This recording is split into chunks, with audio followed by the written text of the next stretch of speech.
Hey guys, welcome back to another video. A couple years back, I took this original Rubik's Cube and modded it to try to turn it into a speed cube. Today, I'm going to be taking it to the next level and adding a couple upgrades that I think are going to help. Let's see how good we can get this cube to turn. In order to see if any improvements were made, I did a base in average of 12. During these solves, there were a couple things that I realized. First, I'm way out of practice. Next, there was definitely some room for improvement for this cube. This was my best solve out of the bunch, and I was really hoping for a sub 10, but I just couldn't get it. Through the remainder of the solves, I noticed there was consistent catching, and overall, the turning of the cube is just not that good. After struggling through the remainder of those 12 solves, my average came out to be 13.441. Let's see if any of the modifications I make help this average. So, upgrades. What upgrades? Well, in the last video, I basically took all the pieces and sanded down the corners, edges, and the core to try to reduce some of the friction of the cube to get it to turn a little bit better. That did a pretty good job, but I have a couple ideas in mind on how I want to improve this and get it to the next level. The first thing that I'm going to be doing is taking the cube and then seeing if I can optimize the sanding. I think there's a couple extra spots where I can take down a little bit more and try to reduce that friction. The more exciting part though, is I'm going to be adding magnets to this. Hopefully after those adjustments, we can see just how much of a speed cube we can make this. So this is the station we're going to be working with. It's a little bit dirty right now, but we'll clean it up and it should work out just fine. All right, let's clear this off. So this is not going to be as much cleaning as it is temporarily displacing. I'm just going to move this stuff out of the way and then I'll have to clean it up later. All right, not too bad for a start. All right, so the working station is clean enough. What I'm going to do now is I'm just going to take the cube apart, get some of the sandpaper, and then get started on sanding. I'm just noticing now with the edges that this kind of like corner here, some of them appear to have some wear, so I'm wondering if that's rubbing up against anything. I'll probably take that little edge off and round it off a bit for each edge. All right, here we go. So you can see with this left side, it's a little bit more rounded than the right. I'm not sure how much of a difference that'll make, but it's worth a shot. All right, one down. This might take a while. All right, all the edges are done. Now I'm gonna move on to the core. So I'm just gonna try to get this kind of little lip here because it's a little bit sharp, and then also try to get this corner and shave that down a little bit. All right, you know what? I think I can get a Dremel on this. That'll probably be a lot easier. But this should take it off a lot quicker. Oh yeah. Never forget, safety first.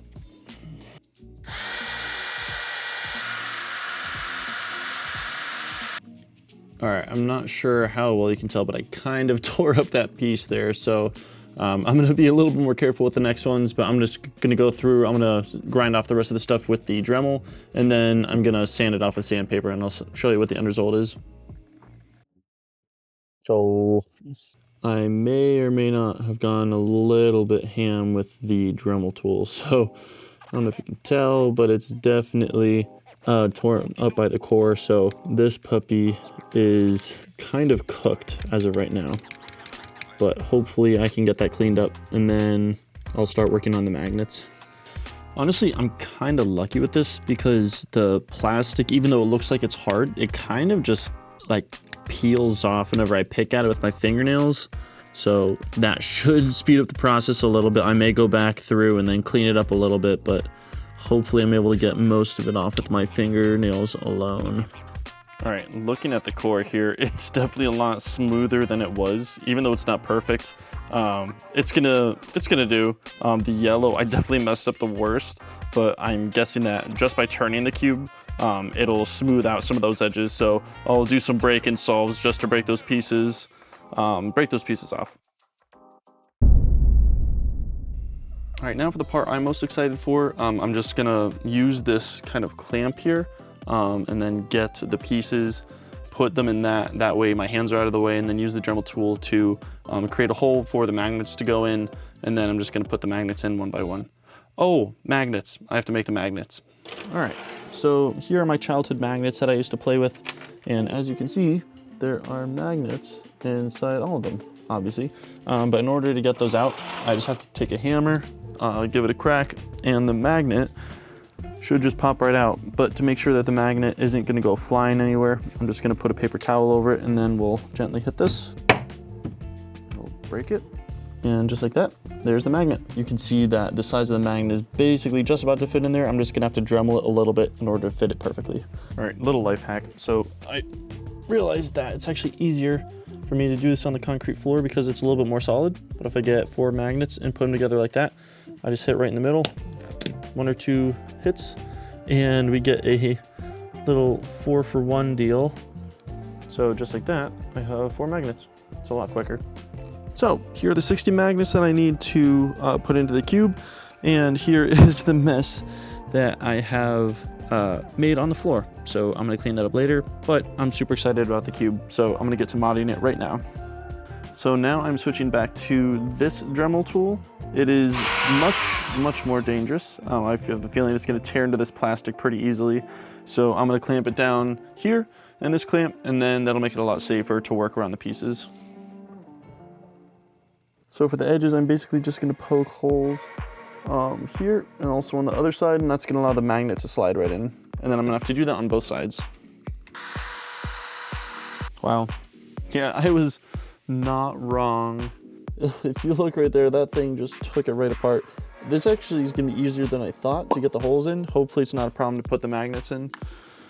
A trick that I found online is if you hold the magnets here, whenever we are applying the glue, it'll help hold that magnet in place so it won't move around. As you can see, the magnet fits pretty well in there, so it's just a matter of gluing it at this point, but I'm gonna get everything cut and then glue everything at the same time. All right, so I don't know what the best way to go about doing this is. I'm gonna be using this clear Gorilla Glue with the magnets, obviously, and the edges. What I'll probably end up doing is just putting an edge on the inside and then holding it from the outside and then putting the glue on top of it, and hopefully that holds it in place. There should be enough space for the glue to attach to the magnet, so that should work. Okay, so slight problem, but it sounds like it takes 24 hours for this thing to cure. It is pretty heavy duty, so I think what I'm gonna do is I'm gonna go to bed. It's actually like 1 a.m. right now.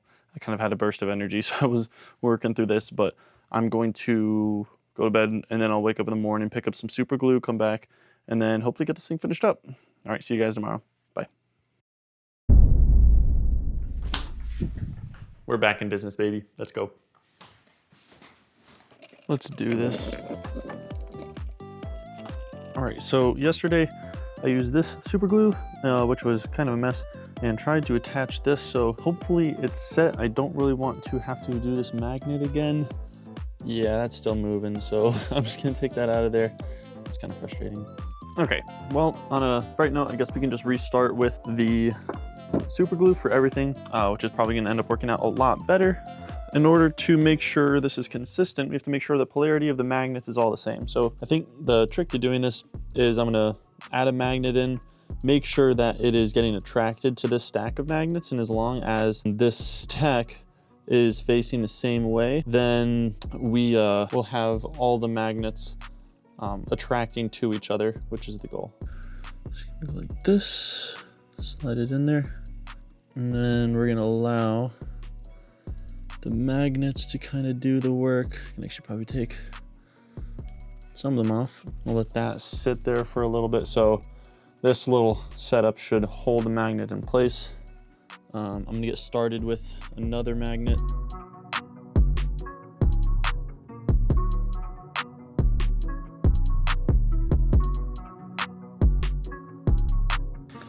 All right, I have 3 out of the 4 magnets for the edges done. So it's just gonna be a matter of getting these finished up and then moving on to the corners.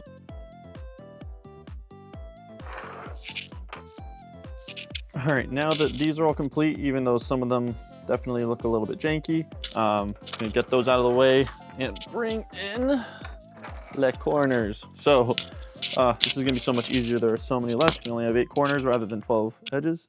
Where do I need this magnet? It's a good thing I haven't thought about this. All right, so this is a I'm an idiot moment. Looking at the edges, I don't know why I didn't do this before. All the edge magnets are in the middle. I put 2 one on either side. That is the completely wrong way to do it. So I'm gonna have to take all these magnets out. Oh my gosh, that's so dumb. I wasted all that freaking time. There's double the magnets in there that need to be. I'm hoping I'm able to get them out. I have them super glued down pretty well. But I guess that's the next order of business. Yay. All right, so I thought I completely messed this up, and even though technically I did, I think I'm just gonna have to go with it because all these magnets are super glued in. So what my thought process is, I'm not gonna put 2 magnets on each side. I'm still gonna do 1, but I'm going to position it such that it's more towards the edge. So I'm just gonna do 1 on each edge right here. And with that means no matter what rotation the corner is in, whenever it completes its move, it's still going to line up with one of these magnets. So even though it's not the ideal situation, it's still gonna work. There might be a little bit of drag on the initial turn, but it should help it to lock in place. I don't think it'll cause any overturning, but that's gonna have to do. All right, we may be down, but we are not out. So if I get this lined up, I basically be right on that edge. Gonna get this. All right, so this is gonna prove to be difficult because this layer of plastic is fairly thin. So I actually just dremeled through the entire thing. So I'm gonna have to be very careful when putting the magnet in to make sure that I am not dropping the magnet, because there's a very high chance of that happening. So I have to make sure I have the polarity right here. We are still magnetizing to this magnet. So that's what the goal is. And then I'm gonna have to take off this first magnet, and then I'm gonna wedge this piece of paper towel in between. So we have a kind of a gap between those two. I'm just gonna apply glue around the edge of this, and that should attach to the edge of the corner. And then around the edge as well. Just gonna put this in. Just gonna have to hold it there for a little bit. Hopefully it sticks. All right, this piece should be dry. Let's see what happens when I pull away the paper towel. All right, so it looks like the magnet is actually situated pretty well, so I could probably honestly just take the Dremel and get that cleaned off. Shouldn't be rubbing up against anything, it's pretty square, so not a bad first piece. I'm gonna keep doing that with the rest of them. Just gonna load this puppy up. I can just get the magnet, stick it in. It's under the plastic, that's all that matters. So I'm gonna let that sit for a little bit, and I can get the next one started. This honestly is a lot faster than the edges. With the edges, I had to be so careful with how they were going on, because if they got oriented incorrectly, then it was just a big issue. Wow, okay, so that took forever. I felt like it would never end, but I have all the corners with the magnets in, and I put a layer of glue right over the top just to make sure that they're gonna sit. So I have a hair dryer, I'm gonna blow dry those, and then afterwards I'm gonna sand the rest down. I'm gonna clean out the cube, and then hopefully we've got a good cube to go. So the only modification that I might make, if it doesn't turn well, is you see how there's the 4 magnets in there? As I'm turning it about halfway, it's gonna catch again and try to magnetize. So I may have to take out 2 of them on opposite sides, but we're gonna see how it turns first. I'm really hoping that I don't have to, because that's gonna be a whole other pain. But I wanna make this the best that I can. I've invested too much time already. So let's get into it.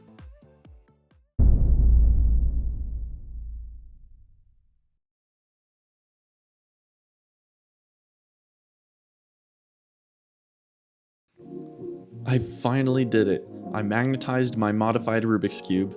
The real question now is, did it make a difference? I'll spoil it for you, but it made it a lot better. This 10.37 average of 5 definitely proves that.